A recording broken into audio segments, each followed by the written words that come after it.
let's talk the differences between land navigation and orienteering. This is going to be a short little video. It isn't going to take long, especially with having two different or some examples on the screen here. So what I want to point out here is this on the left, when you go to Mott's Run, where they have an orienteering course, this one is the Grand Loop. This is the map you would get. All the points are plotted. You've got to determine, what your direction of travel is, what your distance is, and you do have information down at the bottom. You know that the contour interval is 10 feet. There's a scale. If I scroll down, there you go. You can see the scale. Well, not really the scale, but you get a graph, a bar graph down there that gives you a scale for distance, okay? And up here, you get magnetic north. They give you magnetic north lines and what the difference is between that and true north. I'm used to using grid north, which would be an 8-degree difference and another 2-degree difference for true north. In this case, you're doing everything in magnetic, so it doesn't really matter, to be honest with you, because you're going to orient your map with your compass and magnetically and then go that way. So, because you can see they have the magnetic, if you look right here, the line for magnetic north is literally on that line. So there's no reason to have to adjust anything. You can see over here on the right, what I've done is I've taken a map that they had for the entire reservoir, because there are trails going around the reservoir. There's a lot of different stuff going on. So I took the map that you see on the left and I transposed all of these points onto the map over here to the right. All of these circles with yellow numbers are actual orienteering points. So one being red and yellow is your start and stop. That's your end point and your start point. And if you look down there at the bottom left, you can see that pole that says 900. That is the number for your start and stop pole. I know I'm getting into some other stuff right now, but I'll get back to orienteering and land nav in just a second. It won't take but 2 minutes to explain.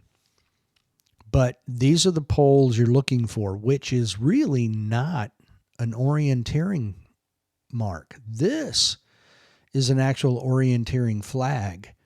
So it'll be a flag, it'll be a placard, there will be something like this that will designate your point. Well, in this orienteering course, it's actually these poles, which really, in all of my time doing land navigation and orienteering, I have way more experience land navigating than I do orienteering, but it's the exact same thing. One's just faster than the other, and that's what we're about to get into. But the land navigation points are typically a pole with something attached to the pole. In this case, the top 12 to 18 inches is like a mud brown, or to me, or it's a reddish brown. And they're all 3-digit numbers. And in this case, the start stop is 900. Just for example, the the poles I went to were 974, 927, 992, and 906. So you can see they're all 900 numbers. And there aren't that many of them, so there's only 10, so there's plenty to go around. So what I want to do is I'm going to talk about land navigation first, because if you look at the map on the left, that more resembles what I saw in the military with land navigation. Like your starting point at 1, and maybe your first point would be 10. Okay, just for an example. This is a methodical thing that you do. You sit down, you determine what your azimuth is from here to here. You get a straight line distance. You determine a pace count. A pace count is typically there's a course of 100 yards set out, and you count every other step from 0 yards to 100 yards. So for me, it was always every time my left foot touched the ground was a pace. So typically it was about 62 to 66 in most cases. And what I found was for every 10 yards, it was roughly 6. And then if I would add maybe 1 extra for every, or 2 extra for every 100 yards that I'm going. That would get me at 62. If I felt the terrain was going to shorten my step, then I might go up to the 66 or 70 and then just go with 7 for every 10 yards. So that's what I did. That's a pace count. That way you know you're not going to be exact. But what it does, and if you watch my video of when I did the orienteering, and I've already posted that video, then you'll see at one point I say, once I hit my pace count, and the terrain was starting to resemble where I needed to be, that's when I started looking around. I moved slower, I became more methodical, and then I saw the post. That's what this looks like. This looks more of a military style land navigation course to me over here with this, topographical map and points plotted. Now the difference would be is we would have a full UTM grid system set up. In this case, it does not. And then you could really determine distance and azimuth really, really well. So this is an abbreviation. So that's what land nav is. Again, using the example of 1 to 10, you would sit down, you would determine what your azimuth is from here to here. Whether you do it magnetically or grid, it doesn't matter. If you needed to do a conversion later for declination, you could do that.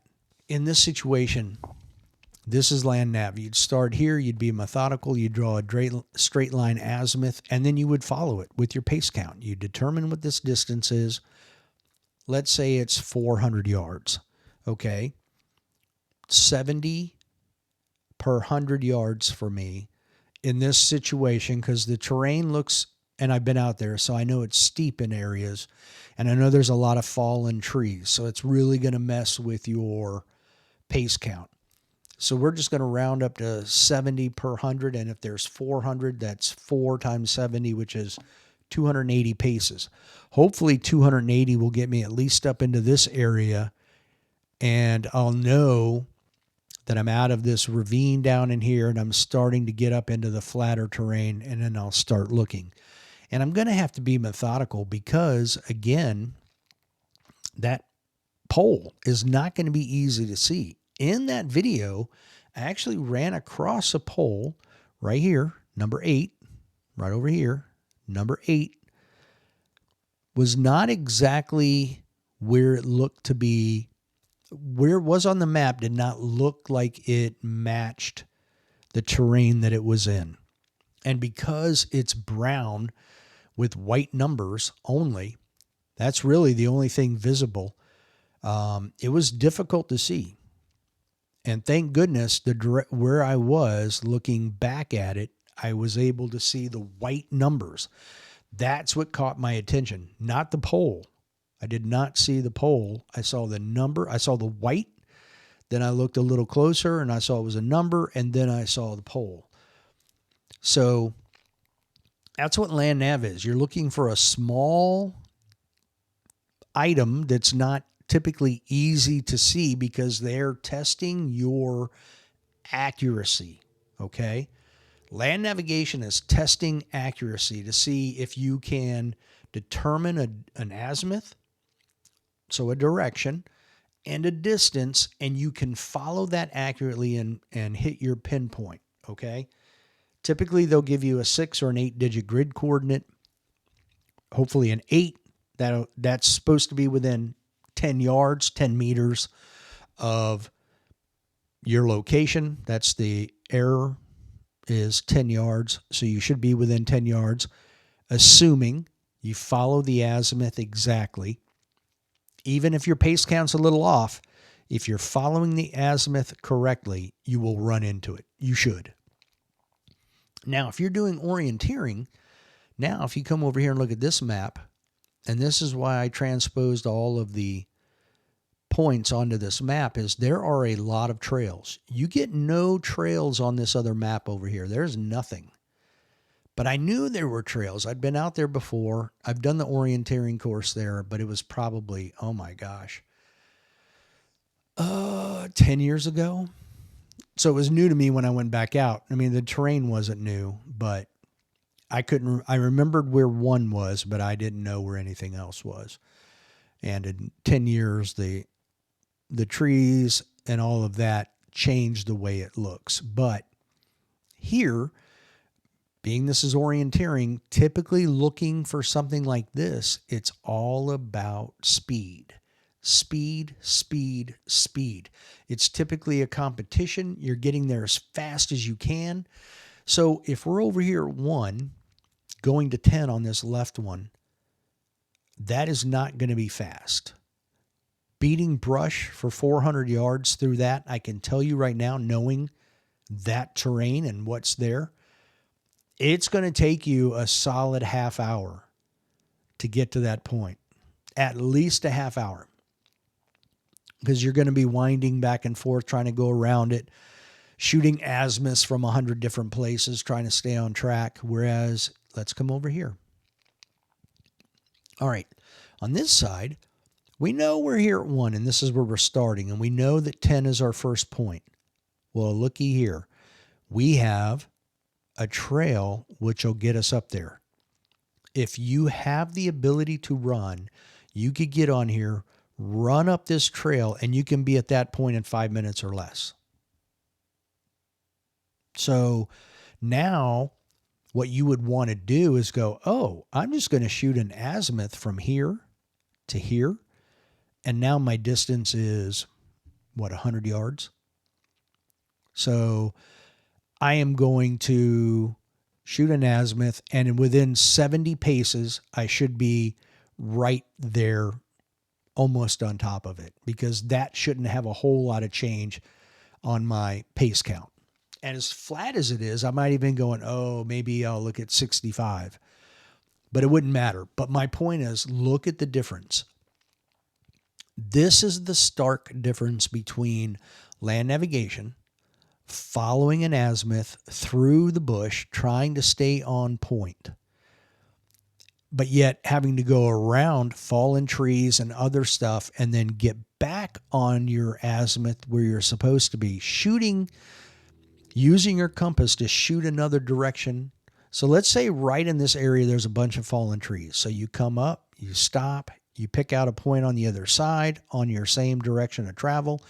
You go all the way around it. You come over. You get to that point. You have to reshoot an azimuth and then follow that as far as you can. Shoot another azimuth. Shoot another azimuth. Shoot another azimuth. So you see how quickly 400 yards can be 30 minutes, 40 minutes, 50 minutes. It's slow. It's methodical. It's accurate. And think about it too. I mean, that's what the military uses. And you're also picking a route that isn't going to cause you to run into people you don't want to run into. You want to control when that happens. So that's why it's a direct azimuth. It's pace counts. It's methodical. It could be wilderness survival too, in which case, you're not sure what else is going on and you're just going to stay on that track. The other thing about land navigation is, you may have to determine exactly where you are. So you have to do a resection. You may have to do an intersection to determine where another point is. So there's a lot more involved. Flashback over here on this side. Again, this is a competition. This is speed, speed, speed. We're jumping on this trail. We're running as fast as we can. We're counting this trail junction right here is our attack point. From here, we're going to jump off the trail onto our azimuth and we're going to go.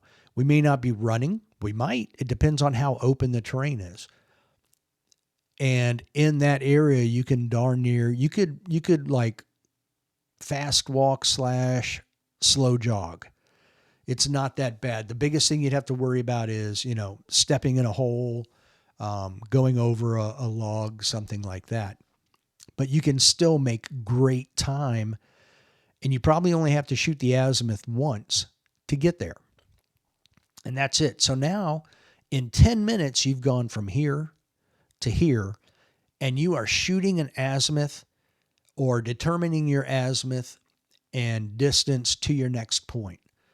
So if it was 8, well, maybe you just come back down to this trail and follow it around to there, because that's an easy trail to use.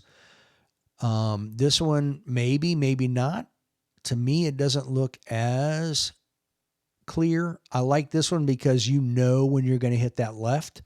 And now you know if you want to use that hard left right there as your attack point, then you could go, okay, in 100 yards, it should be off to my left about 30 yards. And then boom, there it is. And then, so you would go 100 yards, you'd stop, and then you'd start looking all through this area. And chances are you would find it.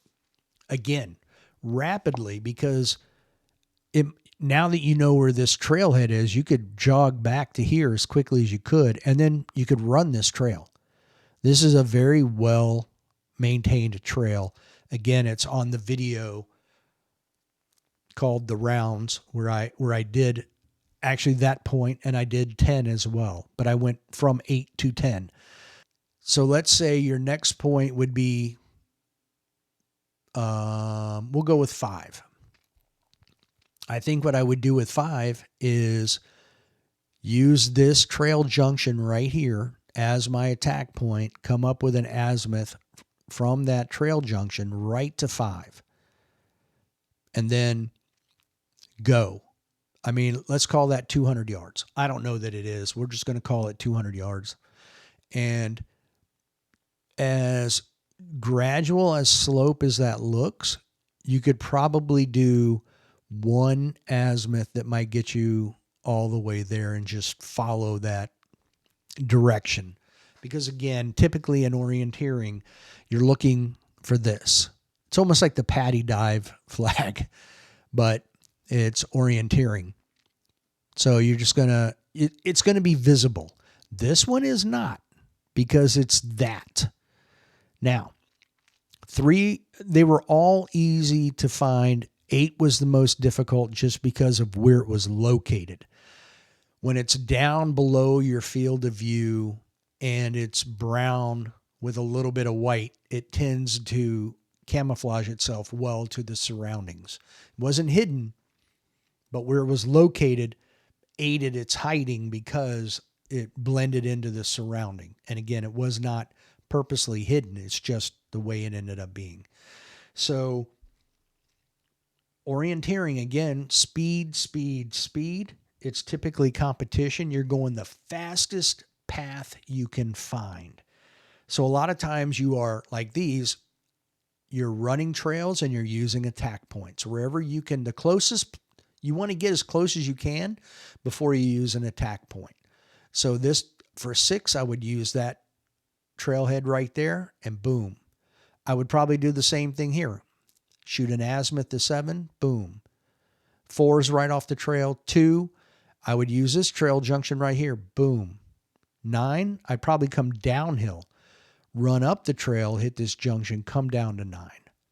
So you see how the thought process is with orienteering. It's run, move as fast as you possibly can to get to your attack point, and then attack towards your flag. You're using trails, you're using terrain association. I barely used a compass. I used terrain association, and my map, I had a second map that had trails on it, so I knew I knew when I got up into here, and then I knew when I hit that turn. So I knew I'd gone, when I was looking, I knew, I purposely looked for this.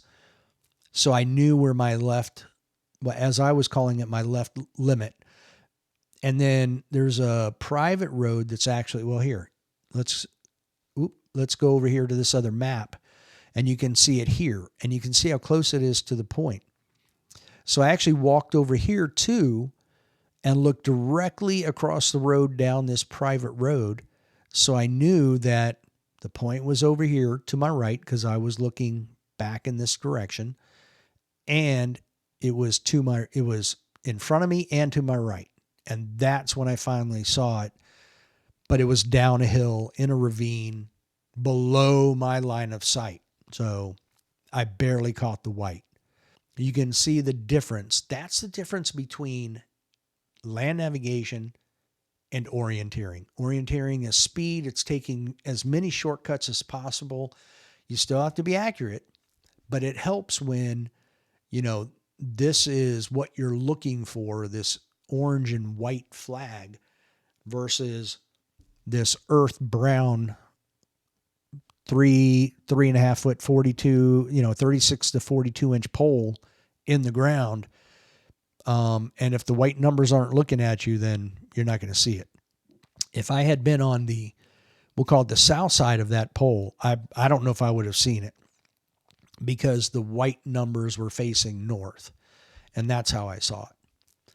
But that's the difference. I just wanted to put that out, talking about the difference. I like both because you have to use components. You have to use land navigation to orienteer, but I like the speed of orienteering. I like the thinking of different ways to minimize your time. It's a different strategy altogether. This land navigation is very good, and I do recommend that people do it at times to get back to the basics so you know how to shoot an azimuth accurately. You know how to follow an azimuth. You can determine distance. You can use a pace count. If you can do this, you'll enjoy this one even more. Thanks for watching. I hope you learned something.